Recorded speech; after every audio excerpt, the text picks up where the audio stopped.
반갑습니다. 주전스TV입니다. 오늘은 SK바이오팜을 주제로 지수를 이기는 종목은 없다. 요거 말씀드려 보도록 하겠습니다. 본 영상의 내용은 투자 참고사항이며 추천이 아닙니다. 모든 투자의 책임은 본인에게 있습니다. 한번 보겠습니다. 차트, 종합 차트고요. 이렇게 늘려서 일단 지수를 보면 지수 종합 일봉으로 보겠습니다. 이렇게 박스권 하단에서 올라오고 있습니다. 떨어질 때 바이오팜도 악재가 터지면서 같이 떨어졌죠. 그렇게 반등은 못했지만 바이오팜이 CS증권이 매도함에도 불구하고 버티는 모습을 보여주고 있습니다. 여기. CS가 계속 팔고 있죠. 예, 한국투자증권도 이제 매수를 하다가 조금 멈추는 상태고요. 아무래도 실적이 너무 가시화되지 않고 멀기 때문에 약간 그런 경향이 있는 것 같고요. 그리고 하지만 지수가 이렇게 떨어졌지 않습니까? 그 바이오팜이 지수보다 약한 종목은 맞죠. 악재 때문에 이렇게 올라줘야 되는데 지수가 올랐을 때 못 올라갔죠. 그래서 바이오 주식들이 대형주가 못 올라가는 걸 수도 있고 바이오팜이 또 특별히 CS에서도 팔고 수급이 조금 아직까지는 좀 안정되지 않았다라고 판단할 수도 있겠는데요. 근데 오늘 좀 의미 있는 수급이 들어왔습니다. 보이시죠? 연기금.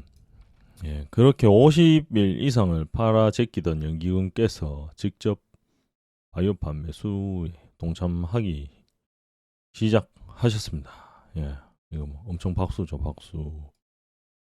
수량으로 봤을 때는 한국증권인가 싶기도 하고, 그거는 어떤 창구를 이용했는지는 좀 살펴봐야겠지만, 어쨌든 오늘 연기금이 매수를 했습니다. 삼성증권도 약간 순매수 수량이 좀 의심되기도 하고, 엄청 든든한 지원군이죠.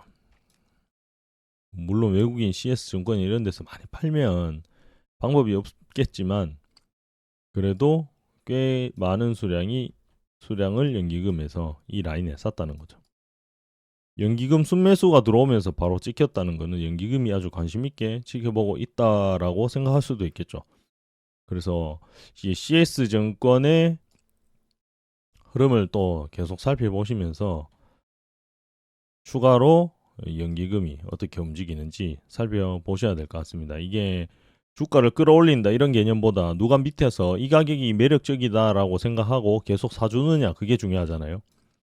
연기금이 그런 액션을 취하면 다른 뭐 투자사들이나 다른 사람들도 조금 이 가격이 괜찮은가 다시 한번 생각해 볼 수도 있겠죠. 이런 이슈나 그 수익 내는 실적을 뒤로 하고도 수급이 계속 들어와 준다면 이제 제가 보여드리면 이거 배당주인데요. 제가 이거를 현금이라 생각하고 배당락 때 샀습니다. 예, 연말에 샀고 이제 연말에 사서 이렇게 떨어졌죠. 떨어졌고 다른 것들 막 오를 때 이게 혼자 떨어졌었어요. 하지만 주식이 지수가 처박히고 밑으로 내려갈 때 올라왔습니다. 그래서 여기서 현금 확보를 해서 또 다른 종목에 베팅을 할 수가 있었어요. 이 종목이 지수를 이기고 어떻게 지수는 아까 보셨다시피 눌려서 여기까지 반등했는 상태지만 이 주식은 떨어졌다가 올랐죠. 돌파해서 올라갔는 상태고 기간 보이시죠? 연기금과 외국인 프로그램 수급이 미쳤습니다. 진짜 장난 아닙니다. 금융주 보면 이런 게 많습니다. 이런 것도 한번 깊이 생각해 보시면 나도 좀 포트폴리오를 어떻게 구성해야겠다라는 생각이 조금 드실 거예요. 지금 뭐 금융주를 사니 많이 해도 비중을 늘려가는 건 나쁘지 않죠. 안전하잖아요. 예.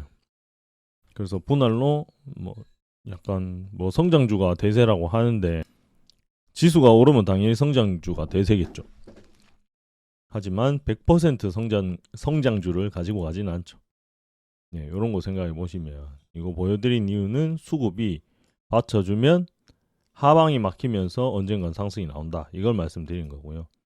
뭐 이제 처음 샀는데 너무 들뜬 거 아니냐, 설레발 치는 거 아니냐, 그냥 설명을 드리는 겁니다. 연기금이 내일 팔 수도 있고 하지만 그래도 오랜만에 연기금 수급 들어왔는 것 중에 SK 와이어팜도 포함이 되어 있었다 이거죠. 그 유튜브 다른 영상들도 제가 보니까 뭐 연불리 이런 좀 유명하신 분들은 이거 주식 어떻게 될지 모르겠다.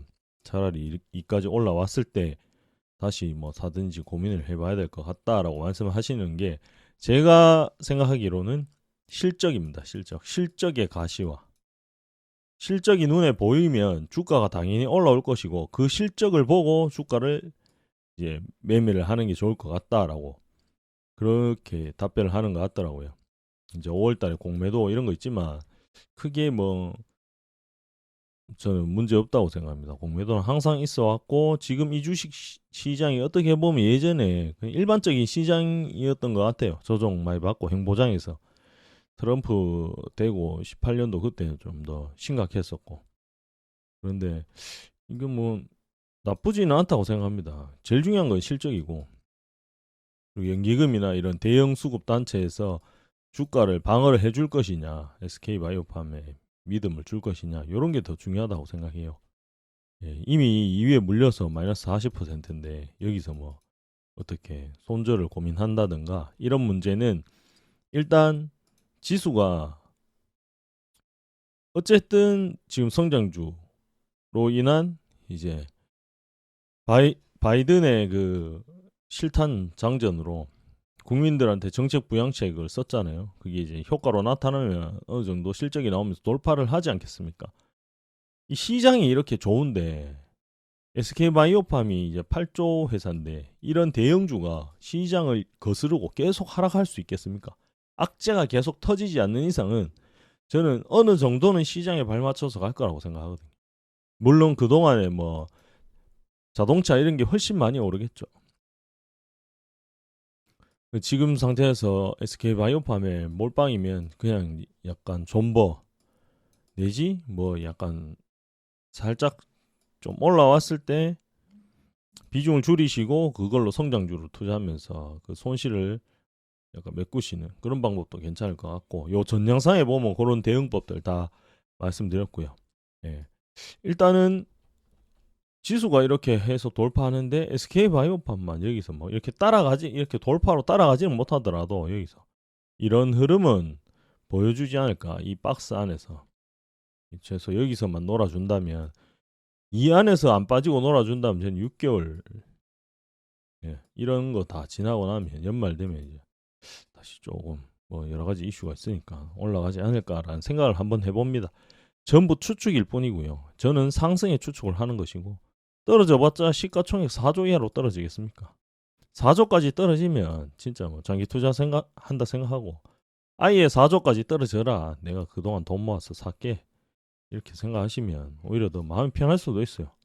안 망한다는 전제하에 최태원 회장이 이제 SK 총수인데 깜빵이 한번 갔다 왔지 않습니까? 이제 다시는 들어가고 싶진 않겠죠. 뭔가 그쪽으로 그런 일들이 안 생기길 바랄 겁니다. 그래서 SK 그룹 자체가 SK도 대형주고 뭐 어떤 그런 단순한 이유로 추측을 한번 해보는 거죠. 이런 대형주가 쉽게 상폐가 되는 것도 쉽지도 않고 바이오로직스도 그때 뭐 분식 회기니 뭐니 해도 뭐 결국 상폐 안 됐잖아요. 그런 걸 믿고 가는 거죠. 좀 답답하고 그럴 수도 있지만 제가 항상 말씀드리잖아요. 이 SK바이오팜 물려있는 걸 기회로 삼으셔야 됩니다. 진짜 공부 열심히 하시고 제가 SK바이오팜 영상 많이 올려드렸잖아요. 그 안에 공부할 수 있는 법이 여러 가지가 들어있지 않습니까?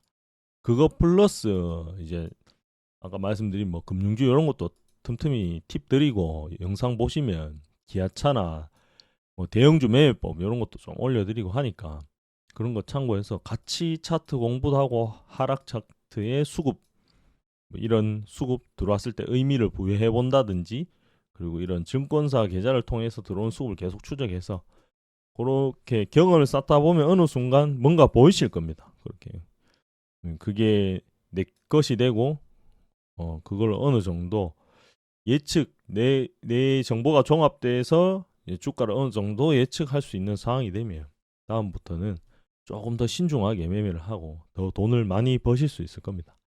항상 응원하고요. 제가 이 SK바이오팜이랑 기아차 그리고 LG전자도 말씀드릴 건데 이런 대형주들은 항상 그 불안하시지 않게 와서 뭔 일이 있을 때마다 항상 말씀드리겠습니다. 오늘도 모두 수고하셨고요. 이게 도움이 되셨다면 구독과 좋아요 꼭 부탁드리겠습니다. 많은 힘이 되고 있습니다. 감사합니다.